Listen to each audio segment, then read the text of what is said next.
उत्तर प्रदेश कांग्रेस मुख्यालय अपने नेता की कई सालों से बाट जोह रहा है। दरअसल 2019 में जब सक्रिय राजनीति में प्रियंका गांधी ने कदम रखा और उन्हें तत्कालीन अध्यक्ष राहुल गांधी ने राष्ट्रीय महासचिव और यूपी का प्रभार सौंपा, तो यहाँ जो कार्यकर्ता सोए हुए थे उनमें अचानक ही जोश भर गया। उन्हें लगा कि अब प्रियंका जब मैदान में आ गई हैं तो सोई हुई कांग्रेस भी जाग जाएगी। लेकिन 2019 का लोकसभा चुनाव हुआ तो उनकी उम्मीदों पर पानी फिर गया और अब 2022 के उत्तर प्रदेश विधानसभा चुनाव की तैयारियों में कांग्रेस पार्टी जुटी है। लेकिन प्रियंका गांधी की बात करें तो 2019 के फरवरी माह और 2019 में ही दिसंबर माह में प्रियंका गांधी लखनऊ स्थित पार्टी मुख्यालय आई थी। उसके बाद से अब तक प्रियंका गांधी एक बार भी यहां झांकने नहीं आई। ऐसे में कार्यकर्ताओं की जो उम्मीद है वो धूमिल हो रही है। हालांकि इस मामले में कांग्रेस पार्टी के नेता कहते हैं कि ऐसा कुछ भी नहीं है, प्रियंका का डंका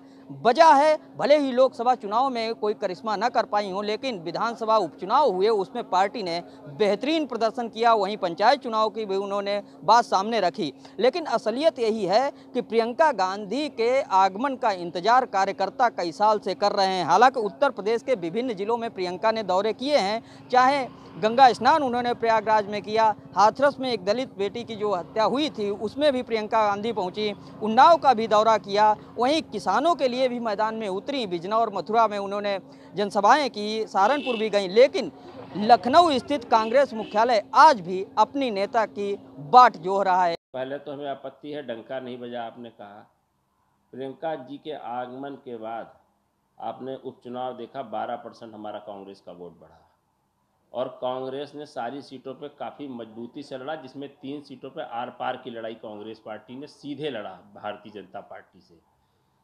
इसके बाद आप देख रहे हो कि न्याय पंचायत, करीब 12,000 न्याय पंचायत में से करीब 9,000 से ऊपर प्रियंका जी ने मीटिंग जो करवाई, सीधे डिजिटल माध्यम से लोगों से संवाद किया और 500,000 की संख्या रही न्याय पंचायत स्तर पर कांग्रेस पार्टी की। इतनी मजबूत स्थिति में कांग्रेस पार्टी ने अपने विधानसभा चुनाव की पूरी पृष्ठभूमि तैयार कर ली।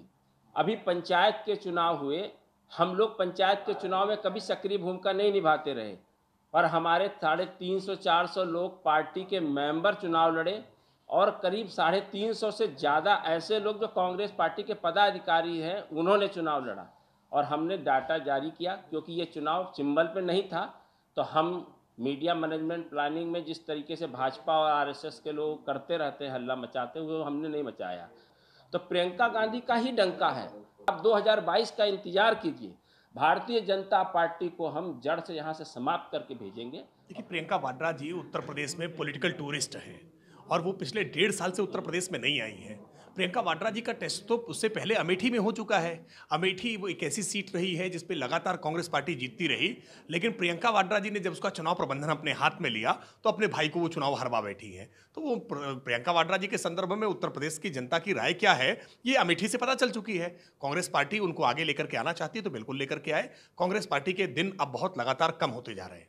अब देखने वाली बात ये होगी कि प्रियंका की निष्क्रियता क्या वाकई पार्टी कार्यकर्ताओं में सक्रियता ला पाएगी और विधानसभा चुनाव के बाद जो उत्तर प्रदेश की कुर्सी की तरफ कांग्रेस नजर गड़ाए हुए है उसमें प्रियंका गांधी कामयाब हो पाएंगी।